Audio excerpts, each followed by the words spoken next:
We are right in the thick of our class series on the life of Jesus. Who is Jesus really? Jesus is doing things on a bigger, grander scale now, and it's getting harder and harder for the religious elite to deny that he is the Messiah. And Jesus is shifting too. At the end of last week's class, he met a Gentile Syrophoenician woman who pushed back on his insistence that he's only been sent to the Israelites. She showed him that the Gentiles can have as much faith as the Jews, and she demanded God's healing for the Gentiles too. It was an amazing exchange. Now, sometime after this, the dust apparently settles enough from the death of John the Baptist that Jesus can return from Syrophoenicia to Galilee. He travels to the south part of Galilee back to the Decapolis. I wonder if he visits with the man from Gadara that he healed just a few weeks earlier. Probably. Anyway, this time the people bring Jesus a deaf man who can only speak with great difficulty, and they beg Jesus to lay his hand on him. So Jesus takes the man aside a little bit away from the crowd and puts his fingers in the man's ears. And then he spits and touches the man's tongue. And Jesus looks up to heaven and groans and says to the man, "Open completely up." And immediately the man's ears are opened and he can speak plainly. The crowd cannot believe it. Who is this guy who can open the ears of the deaf and the tongues of the mute? This particular story is only in the Gospel of Mark, and is one of the places Mark puts in the bit about Jesus telling everyone to keep it a secret. Keeping the secret that Jesus is the Messiah is a central literary device Mark uses in his gospel, and it's pretty certainly not something Jesus actually says. The very next thing in Matthew and Mark is a story about Jesus being followed around by huge crowds. They're listening to him speak. They don't even want to take a break to eat. For 3 days, they have nothing to eat. And Jesus is afraid that people are going to start collapsing for lack of food. They're in a remote place, so Jesus asked the disciples how much bread they have on hand. And those disciples, they've only got 7 loaves of bread and a few small fish. So Jesus takes the loaves, gives thanks, and starts breaking the food into pieces for the disciples to distribute among the people. They feed 4,000 people and have 7 baskets full of pieces after everyone has eaten their fill. So if you think you're having deja vu, you are right. We just read a very similar story about Jesus feeding 5,000 people in a similar way. And that should be a red flag to you. Whenever we see repeated stories very close together, we should pause and look to see if they are the beginning and ending brackets of a chiasm. A chiasm is a passage arranged by the author so that the beginning sequence of events is mirrored by the ending sequence of events, with a twist in the meaning in the second half. The events frame and emphasize a central point. By tracking the chiasm to its center, we are able to pinpoint the main point and understand its significance. Now, an author goes to a lot of trouble to set up a chiasm, so any point that he's making must be very important indeed. It's called a chiasm because the arrangement suggests an X shape, and the letter that looks like an X in Greek is the letter chi. So let's look and see if we've got a chiasm on our hands here. We know the beginning must be the feeding of the 5,000, and the end must be the feeding of the 4,000. But we've got some important choices to make here. Notice that the feeding of the 5,000 is in all four Gospels, even in John, while the feeding of the 4,000 is only in Matthew and Mark. Therefore, if we're looking for the chiasm, for the author who set this up as a chiasm, we cannot use the sequence of events in Luke or John because they've obviously broken up the chiasm and omitted bits as they've copied the story in. But we're left with, Matthew and Mark here. Should we track Matthew's version of events or Mark's version of events? Well, if you compare the texts, there is one difference between the two accounts. Mark has that last story we just read about healing the deaf mute man and all the detail around that story. Whereas Matthew just sticks in this little brief mention that Jesus heals many people and many people marvel at him. So I'm kind of leaning towards using Mark's more robust version. We also know that Mark's version is the earliest and that Matthew copies off of Mark. And we also know that Mark loves to use chiasms in his writing. So I'm kind of thinking Mark may have been the originator of this particular chiasm. It may not make a difference, but it might. So let's go with Mark's version. First, let's make sure it's a chiasm and make sure we've got the general shape right. And then we can go back and analyze it to see what it's telling us.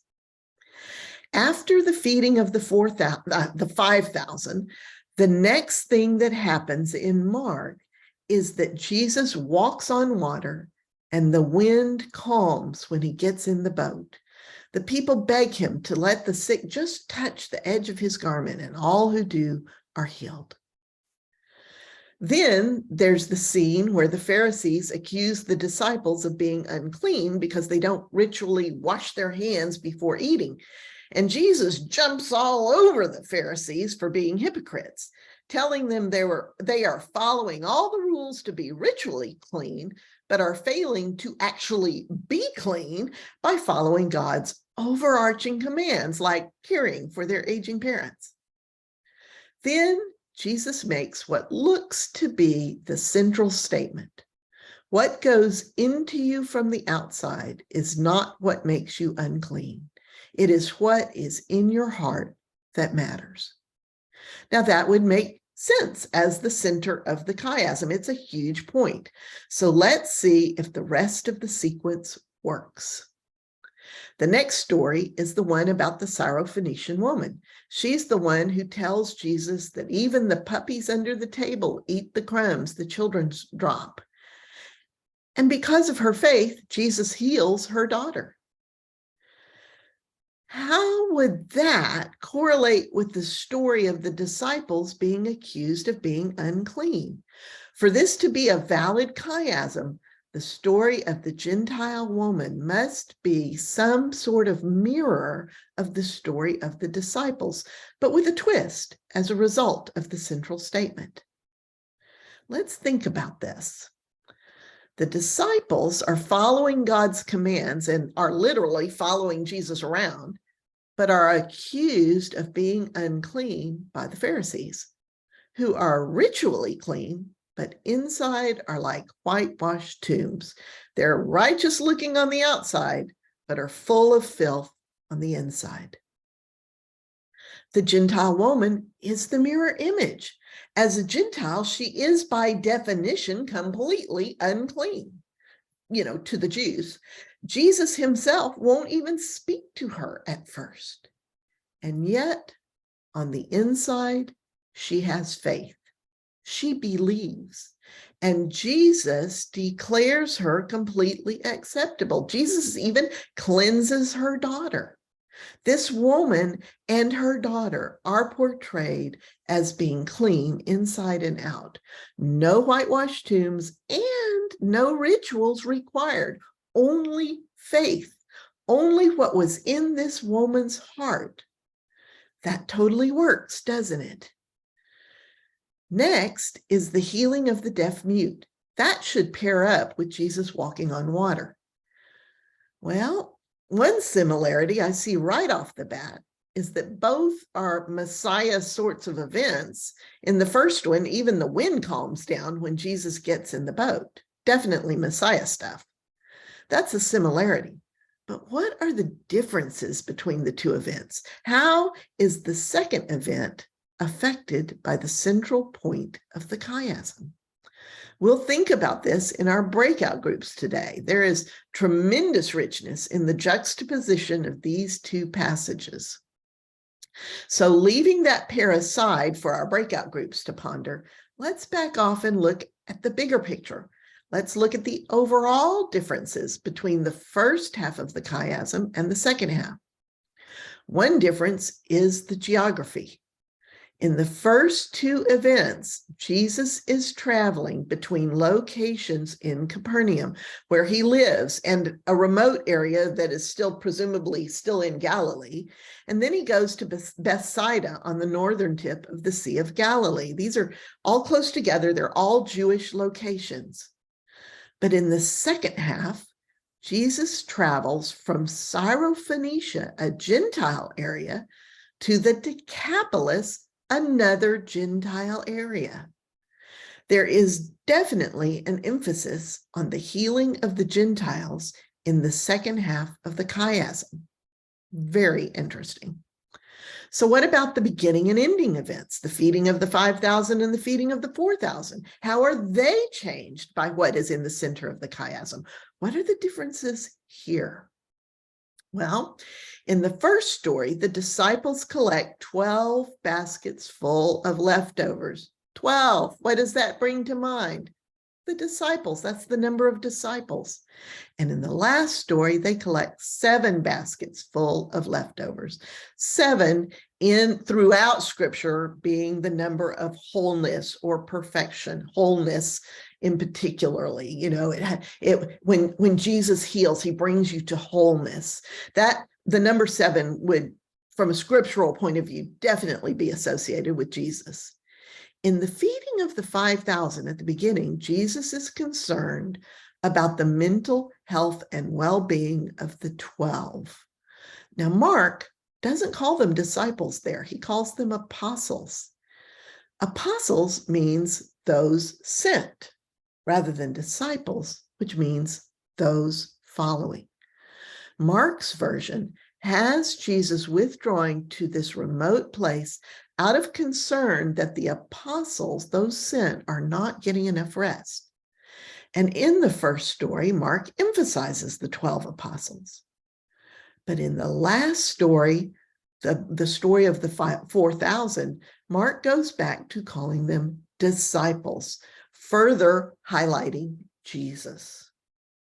So if we put this all together, we see the focus shifting from the 12 apostles and from the Jews to an emphasis that there is no clean versus unclean distinction between Jews and Gentiles. It is not what you were born as, or even whether you are Jewish or pagan. It is what is in your heart that matters to God. The shift from the Jewish apostles to Jesus in this chiasm is a huge tectonic shift in thinking. The apostles are not less. It's that Jesus is more. This is a big deal, which, of course, is why Mark goes to the trouble to set it up as a chiasm. The Pharisees, of course, missed the point of all of this.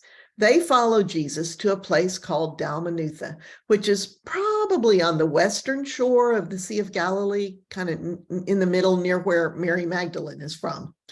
And the Pharisees keep pestering Jesus for a miracle, what they call a sign or a wonder from heaven, as if what he's already done, like what he's just done in plain sight, is not enough for them. And this is something for us to remember. If someone does not already see God's miracles, then it really won't matter how big or obvious the miracle is. They will never believe it. Their heart must be open to God first. Mark says, Jesus looks at the Pharisees and sighs deeply and says, "Why do you keep asking for a sign? There is not going to be a sign for this generation." The word generation means a lot of things. It can mean race or family. It especially means across a period of time, just as it means in English. But the Greek can also mean any group of people who share characteristics. So I think Jesus tends to use the word contextually. He tends to use the word the way we would use the word folks. He's saying, why do you folks keep asking for a sign? You know, the Pharisees are not going to get a sign. And in this context, I think Jesus is saying there's never going to be a sign that's sufficient for people like this, meaning the scribes and Pharisees, those who have signs all around them and refuse to see them. So let's double check Matthew and Luke's versions to see what they say. In Matthew, Jesus says to the scribes and Pharisees, "You are evil and adulterous people. No sign will be given to you except the sign of Jonah. For 3 days and 3 nights, the Son of Man will be in the heart of the earth. The men of Nineveh repented when they saw the sign of Jonah, 3 days and 3 nights in the belly of the whale, and they will stand up at the judgment with you and say, you saw a sign greater than that of Jonah." Now, it seems to me that Matthew may have, in hindsight, added the 3 day and 3 nights part, which would refer to Jesus' crucifixion and resurrection, which actually has not happened at this point in the story chronologically. But even if he did stick that in, I think the words of Jesus still stand up. Jesus is saying that the signs he has already given, his very presence, is a far greater sign than that of Jonah. And Jonah caused an entire metropolitan city of idol worshipers to repent. So those are pretty scathing words for the scribes and Pharisees. At this point, Jesus and his disciples are just arriving at Magdala, somewhere on the western shore of Galilee. And the disciples suddenly realize they forgot to bring any bread for dinner. Oops, this is a big faux pas. It is their job to make sure Jesus and his band of leaders are fed and cared for. Jesus says, "Watch out, beware the leaven of the Sadducees and the Pharisees." And the disciples say, "Oh, shoot, he noticed we don't have any bread." And Jesus says, "What are you talking about? You have so little faith. Don't you remember feeding 5,000 people with only 5 loaves of bread? Don't you remember how many baskets full of leftovers you gathered? Or feeding the 4,000 people and how many baskets you gathered after that? How can you be so obtuse? I'm not talking to you about forgetting our lunch. The leaven I'm trying to warn you about is the influence of the Pharisees and the Sadducees." And finally, the disciples get their heads turned around and understand what Jesus is saying. Poor Jesus. At this point, it's pretty obvious that he knows this is going to end in his death and that these disciples are going to be left on their own. And so far, they don't seem to have a clue about anything he said. Well, the disciples and Jesus moved north to Bethsaida. It is here we have the second story about Jesus healing someone with spit. The story is only in Mark. The people bring a blind man to Jesus for healing. Jesus takes him by the hand and leads him a little ways out of town. He spits on the blind man's eyes and lays his hands on him. Then he asks the man, "Can you see anything?" And the man says, "Well, sort of. I can see people. They look like trees walking around." So I gather from this that this man used to be able to see. He knows what trees look like.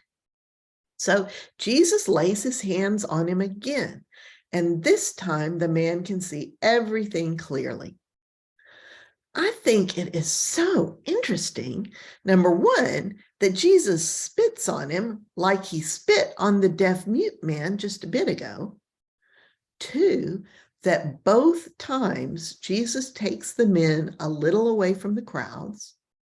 Three, that this time it takes Jesus two times, to heal the man completely.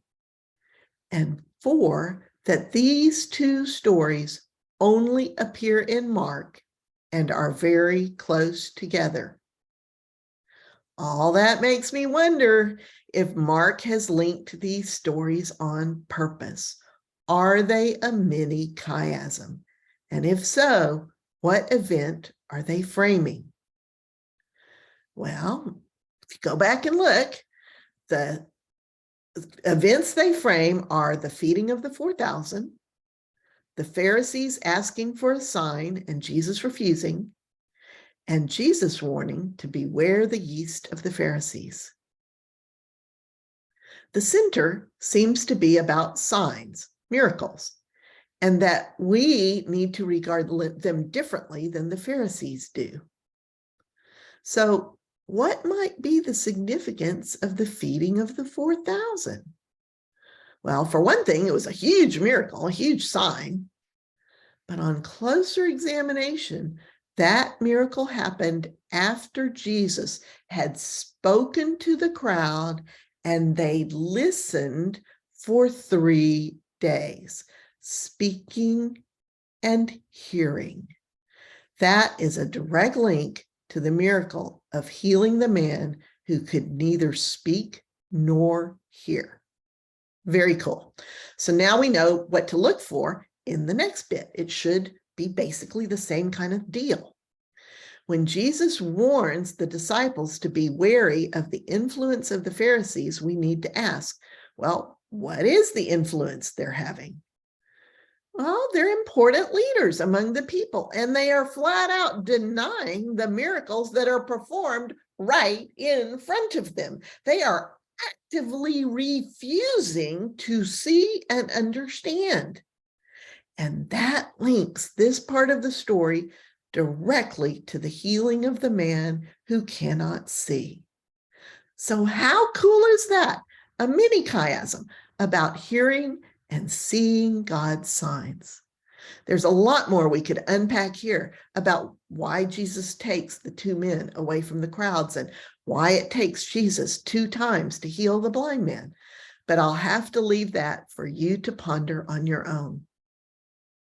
This whole mini chiasm, however, does remind me strongly of the prophecy from Isaiah 6 that Jesus quoted back in Matthew 13.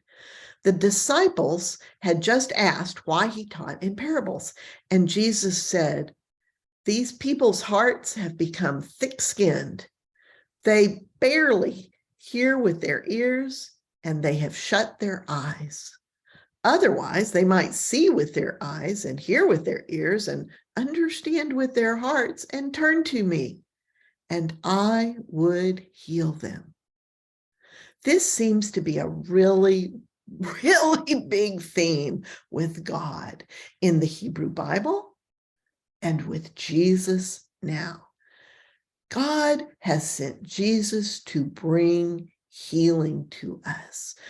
We have been given spiritual eyes and ears. We have been given physical eyes and ears. The choice is ours. So at this point, Jesus and his disciples head way up north, all the way to Caesarea Philippi, nearly halfway to Damascus. I have no idea why they go so far. This is one of the headwaters of the Jordan River. The town was previously named Panias after the ancient god Pan. Now, Pan is one of the most ancient of the Greek gods, and interestingly enough, he is the god of shepherds. He was typically worshipped in remote rural spots and often in caves. And that's exactly what Caesarea Philippi used to be in the centuries before Jesus' time, an ancient, rural, out-of-the-way place. There's even a cave dedicated to Pan there. Here's a picture of it nowadays. You can see the huge cavern on the left, and underneath it, you can see the headwaters of the Jordan River. You can see how dramatic the juxtaposition is between the headwaters of the Jordan and the maw of the cave. And you can see the huge scale of that cave. Now, Christian teachers pass around a story that the people of Jesus' day called this opening the gates of hell, the gates of Hades specifically. But I cannot find any evidence for this outside of non-academic Christian sources. It makes a good story for why Jesus chose this setting for what he does next, but I honestly think it's a total myth. The truth is that this cave was seen as a holy place by the ancients. And over the years, they built various temple structures here. You can see the remains in this picture. And in the face of the cliff, they carved niches and inscriptions to various deities, and they fill the niches with statues. You know, this is not, to my mind, a gates of hell sort of treatment by the ancients. Quite the opposite. In fact, one of the major temples in this area was to Caesar Augustus, who had given the area to Herod the Great in the first place.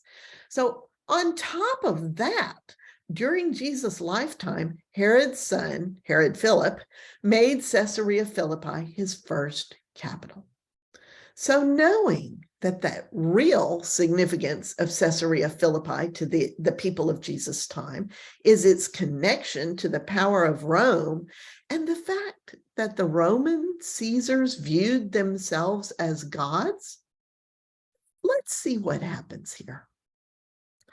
As Jesus and his disciples wander through the villages around Caesarea Philippi, Jesus asks his disciples, "Who do people say that I am?"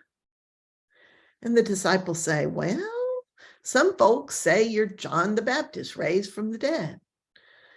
Other people say you're Elijah, the Elijah who is prophesied to come. And others say you're one of the prophets raised back to life." And Jesus says, "Well, what about you? Who do you say I am?" Silence. Then Simon Peter, who Jesus has nicknamed the Rock, speaks up. Simon Peter the Rock says, "You are the Messiah." Now, this story is in all three synoptic gospels, and each version is characteristic of the author. In Mark, Jesus tells them to keep it a secret. Luke doesn't mention any secret. He ends the story with Simon Peter saying, "You are the Messiah." But Matthew, what would we expect from Matthew?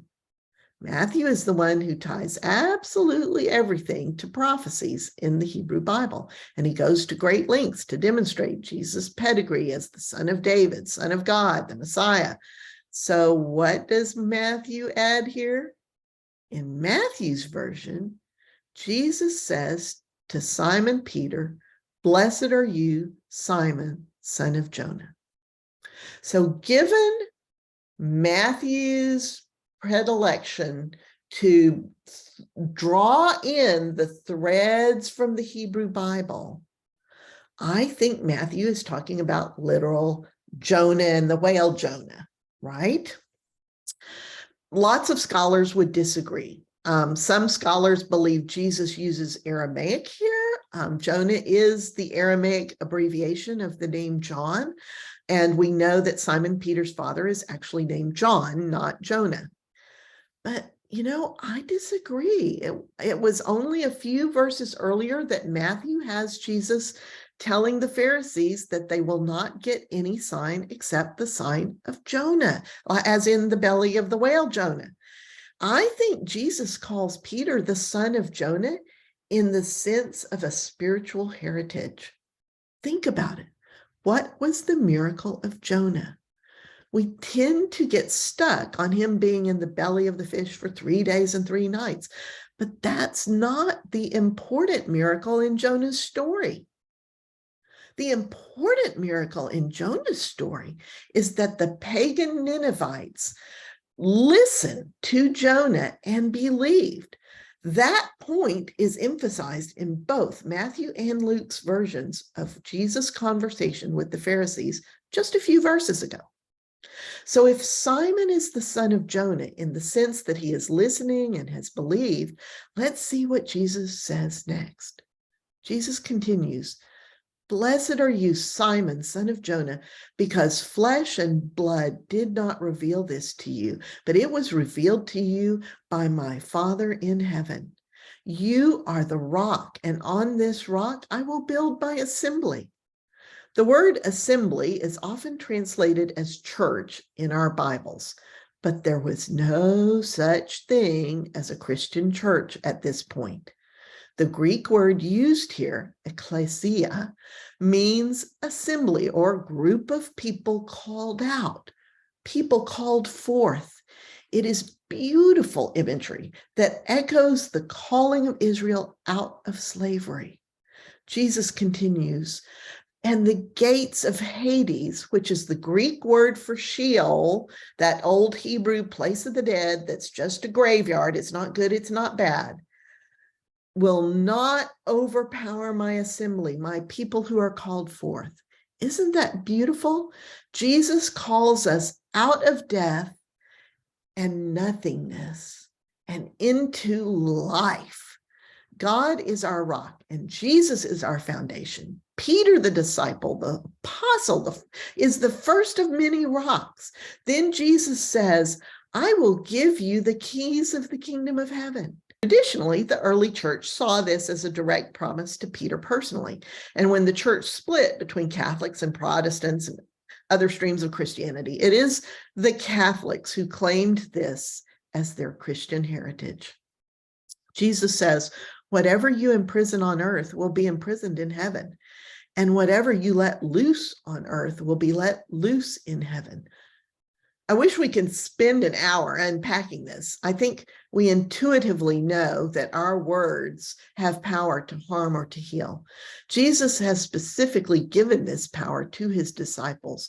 What we do on earth matters. There is significance beyond what we can see. So that was a packed lesson, and we left a little bit undone. There was a pairing in the chiasm that we left for our breakout groups to work with.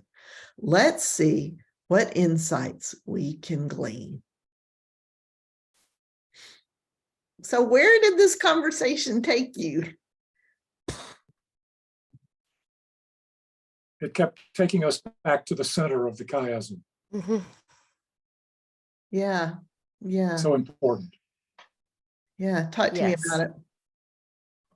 The clean and unclean, I mean, obviously the deaf mute being a Gentile and with a disability would have been traditionally considered unclean. Right. Either one of those would have made him unclean, right? Right. Mm-hmm. The disciples presumably would have been considered clean. They were Jews. So there's that. And then the deaf mute believed in his heart, and that's what allowed him to be healed, whereas the disciples were completely overwhelmed by seeing Jesus walk on water, and they couldn't understand it, and they freaked out. Isn't that interesting?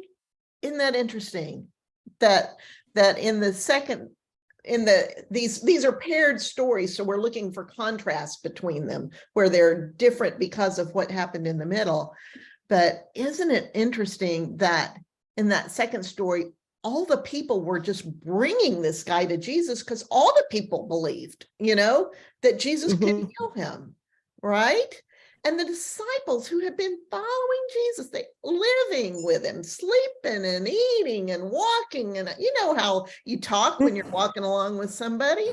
That's the best way to become really close friends. The disciples are so, they just seem so clueless in the stories. Do you think part of that could be related to the fact that in a way, because they felt they knew him so well and they had seen him, on the good days and the bad days, it was hard for them to think of him as anything other than a man and a teacher? Very interesting point. What do y'all think? But hadn't they also seen him perform miracles? They had, but the kind of miracles that he did just for them, like the walking on the water and silencing a storm, they might have thought that was something beyond him. I know that I have read, I should say, not I know, but I have read that there were other miracle workers around at that time, even some who supposedly raised the dead. There definitely were. We're going to run across some in the New Testament. And so the disciples might have thought he was one of these other miracle workers, but the walking on the water and the silencing the storm, that was like at a whole new level. Yeah. Yeah, and they just kind of shut down, didn't they, when those happened? I also think that possibly part of the reason why the disciples had a hard time where the Gentiles didn't is because the disciples were taught in a Jewish tradition. They were taught what to expect, how this is going to unfold. It's not working that way. Where the Gentile, because they weren't raised in that Jewish tradition and really didn't have any preconceived notion of who Jesus was. It was easier for them to believe than it was for the disciples to believe. Excellent point. And somebody from Jesus's hometown, forget it. Yeah. Yeah, totally. I wonder Especially his family. I heard. I think about I think about whenever, like, when I'm surrounded by people that I love, unfortunately, when it comes to family, oftentimes we remember the worst things before we remember the good things. So if they were in this intimate relationship with Jesus for now several weeks, months, years, they're almost taking for granted the miracles where people from the outside are only seeing this wonderful miracle signs. Well, the disciples are probably remember all the crappy times they've had. And so it clouds the perspective. Because I mean, I can't imagine that it was always roses and miracles and happy times. Like, there was probably a lot of fear and insecurity as they worry naturally of how they're going to be fed, where they're going to sleep, how are they going to make it, that probably was at the forefront before the miracles. Mm-hmm. Plus the whole controversy about the eating my flesh and drinking my blood thing that rattled a lot of people. Right. Mm-hmm. And that just happened. Yeah.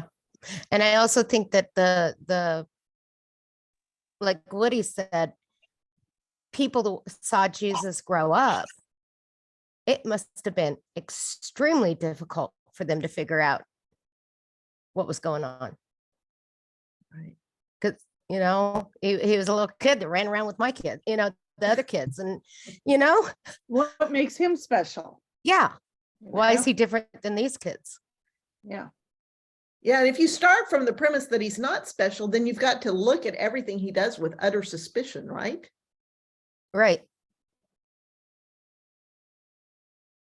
And Very. especially if you're expecting something different, this person doesn't match up with anything they were expecting. Yeah. So that's also got to be something in the back of their minds. Yeah. Interesting. Your expectations have a profound impact Oh, yeah. on what you believe. I remember as a very young professional, when I was like in my early 30s, I attended a conference, and it was about change, and how our expectations colored that. And they showed a clip of and told us we should write down anything we saw that was wrong or different or anything. And they just started flipping through a pack of playing cards, flashing them up on the screen, and nothing looked wrong. It was fine. Then they went through very slowly, still nothing wrong. Finally, they pointed out to us that there was a red 3 of clubs in there. Yeah. Never saw it.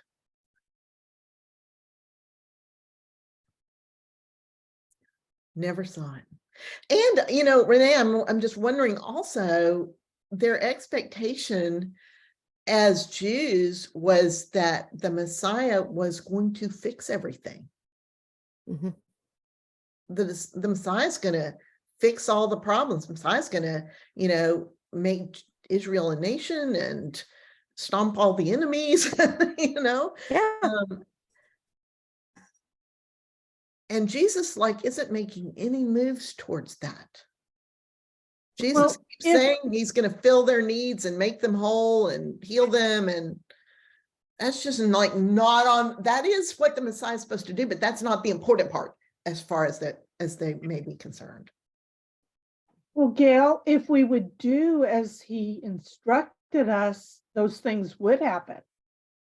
If we would love one another, if we would take care of one another, if we would put our God first and not our Christianity first, our God, those things would happen.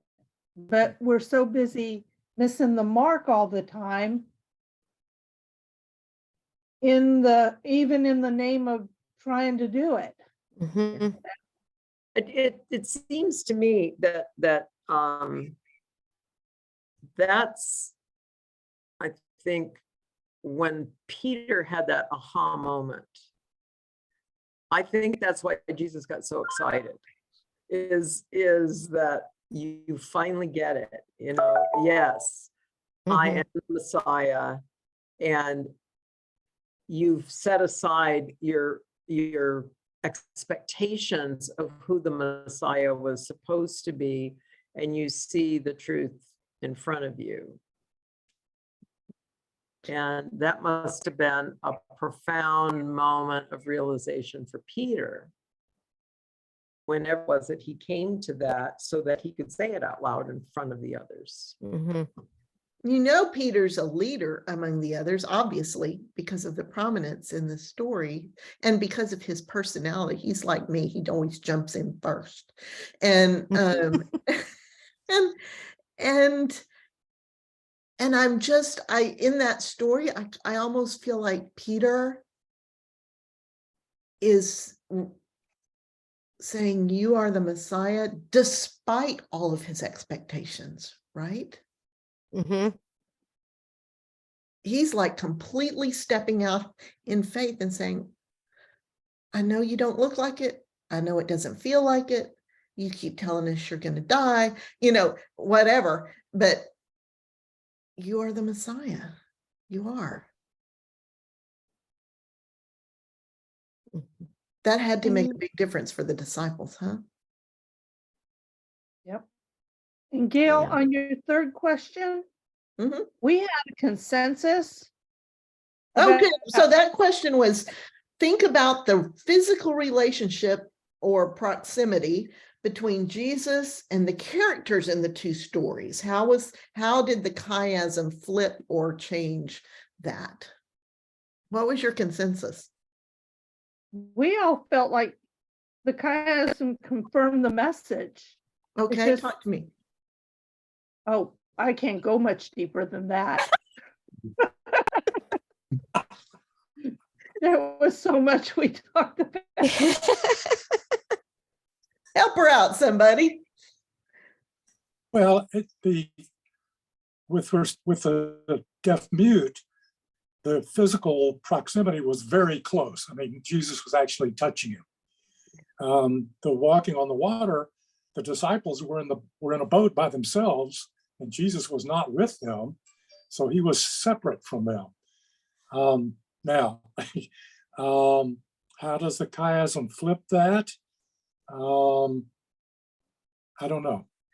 Well, That's as far I as think I that go. by actually looking at those two things, that is how the chiasm flips it. So in other words, the first story is very distant. Jesus is physically distant from the disciples, and the disciples are all clumped together by themselves. And Jesus comes towards them, and depending on how you translate it, he's either hoping to get there, not sure he's going to get there, or he's like intentionally just going to walk on by, you know. Depends on how you translate it, but it's very distant, right? Then comes the statement that it doesn't matter who you are or how you were born, it matters what's in your heart. And what changes is in the last story, Jesus is I can't imagine much more intimacy than somebody spitting and putting their fingers on your tongue, you know? Yeah. That's about as intimate as you can get in public, you know? So, right? And so that being made clean based on what's in your heart is what brought Jesus flat, absolutely up and personal, as opposed to distant. It's almost to me as if the chiasm is saying all the expectations and the rules and all of this has separated us from God. We lost the plot, right? We lost the storyline because we just got all tangled up in the trees. We lost the forest. But Jesus says, forget the trees. What matters is what's in your heart. Forget the rules. What matters is what's in your heart. And all of a sudden, bam, Jesus is immediate and close. We see that today too, in a lot of church dogma, that there are certain things you have to do in order to have God look at you and to be able to enter into relationship. You have to, in some cases, you have to say these words. I like to refer to it as the magical incantation. And that seems to me to be the same thing as what the Jews were doing, laying up these conditions that man has made up as conditions that to have God see you and love you and accept you, rather than what's in your heart. So we haven't all learned the lesson yet. We seem to keep missing the plot even today. And I kind of think that it feels safer to us to have a distant God. It's interesting to me that, from the disciples' point of view, the beginning part, they think they're seeing a ghost. God is very remote. There's no sense of them praying and their fear, none of that. It's like they're struggling with this rowing all by themselves all night long. They're striving. It's a story of personal strife. And their God is very distant. And is a very top-down God, authoritarian. That's what rules say to me. Laws are very top-down, aren't they? And after the middle of the chiasm, what has changed is that it's bottom up. It is a grassroots effort to get this man healed. The people surge to Jesus with this man. No rules in their way. It's coming from the bottom up. And he must have been, to that community, a very important person. For all these people to care, right? No, it seems like he was well loved, so he's probably a very kind, a very caring person. So that's why they want Jesus to heal him, is so because he's such a, kind person, Because he Where- matters to them. because he matters to them. How would they have found out about him in this Gentile community? Well, Jesus had been actually in this exact region just a few weeks earlier, when he healed a man that had a legion of demons in him, and the demons said, "Oh, don't send us to the abyss. Let us go into the pigs," and like 1,000 pigs ran off a cliff. So they remember Jesus. Okay. But at that time, wasn't he driven out? Didn't Yeah, he and they the were like, disciples "Please don't flee come for their back. You're lives? ruining our trade." Yeah. We need the pigs. So Jesus has come back into that same territory, and that's when the people bring this man to him. So what Renee's question, or Renee's comment about the deaf mute must have been a kind person for them to bring, would they have not looked upon him as unclean or No, because possessed these by are Gentiles. demons? These are not This was a Jews. Gentile. Okay, that's what I wanted to make sure, that it was the Jewish tradition of Yes. they're unclean or whatever. Okay. Yes. Again, the rules. Yeah. I've always felt like it was all people, with any affliction were just throwaways, people that society did not take care of. Mhm. So it would have been just the Jews. No, I think that seems to be a human condition, that we tend to other anybody who is not just like us. But I do think it supports Renee's observation that this particular man mattered in some way to this community. It Yeah, I seems don't like think, I certainly don't want to vilify the Jews in any way. They're just regular people. They're doing their best. God told them all these rules. They're trying to follow them. It's not like they're bad people or it's their fault. It's just that Jesus is like saying, God wants to be close. God, the whole point of these rules was not to move you farther from God, but to move you closer. Well, if It the does. walking on water story was first, also that last line on that one says they land the boat and Jesus heals everyone who comes to him, even if they only touch his cloak. So if that was the precursor, Yeah. I'm going to grab anybody with any type of affliction possible that it's kind of, I wonder if the town suddenly it was like this imminent, it's our last chance to get anybody with any type of issue. I mean, if he's healing everyone and you don't even have to do anything, you literally just have to touch them and you're healed. I'd be grabbing anyone and everyone with any type of issue. Like, come on. So he may have been very special, but he also may have been just someone who they were like, oh my gosh, grab your people and let's go touch them.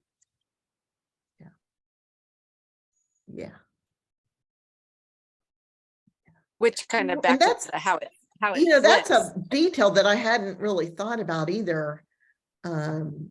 Because what the people were trying to touch was his outer garment, the one that we talked about being that prayer shawl, that special garment that they wore that had the tassels with the blue thread in them, which the Gentiles would have had no clue about necessarily.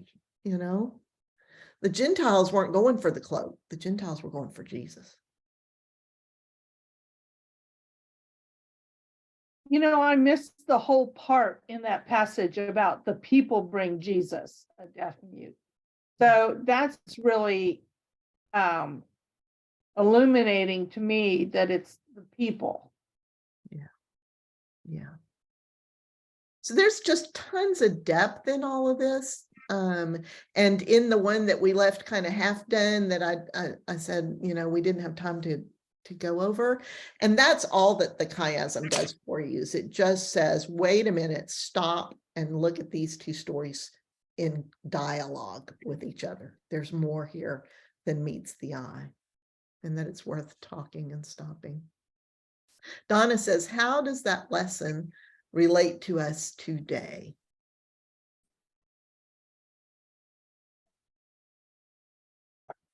Well, I kind of see it the opposite way of when people read this in scripture. That's why a lot of this radical, legalistic believers are up in arms trying to save everyone. You know, if we compare it to how everybody, when they realized Jesus was healing and you didn't have to do anything, then it's almost like I have a little bit more empathy hearing the story of why there is still so many radical legalistic Christians, because they're still in that mindset of, well, Jesus can heal you of anything. So here's what I'm going to share with you, because that's the least I can do for you to be whole. Those are the same people who tend to say, I think, you got to follow the rules. And It that seems is like the Pharisees and the Sadducees are still among people. That they've never, that viewpoint that the Sadducees and the Pharisees had is this kind of the same viewpoint that a lot of the radical part of people is still there. It's still something you fall into. Well, and I don't know that it's necessarily just in the radical parts of Christianity. If you look across, I mean, most of the churches I have been connected to, and I've been connected to a lot of different denominations, and all of them have some set of things that identifies you as a part of that branch of Christianity, that is sort of, well, if you're going to call yourself a blah, blah, blah, then this is what you need to do. It seems like we still do that. I think It that is a can be human very condition. comforting. Yeah, I'm sorry. It can be very comforting to have a rigid set of rules that and it avoids any ambiguity. As long as you check, you know, it's like you make a to-do list, you know, it's good when you check things off, you feel good. Well, but you can And also shift responsibility to the rule rather than keeping it within the relationship. That's where it goes awry. You know, rules can be very helpful. Actually, it's really helpful to drive on the right one side of the road or the other, you know, but when we're talking about God, it's so easy, I think, for all of us, me, to actually think that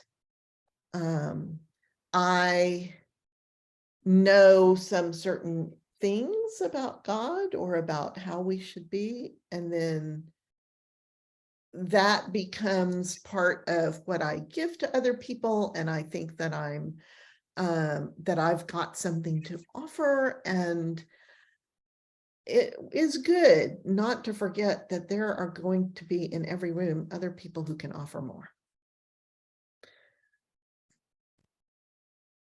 I don't think it's one part of Christianity. I'm going to have to go back to work.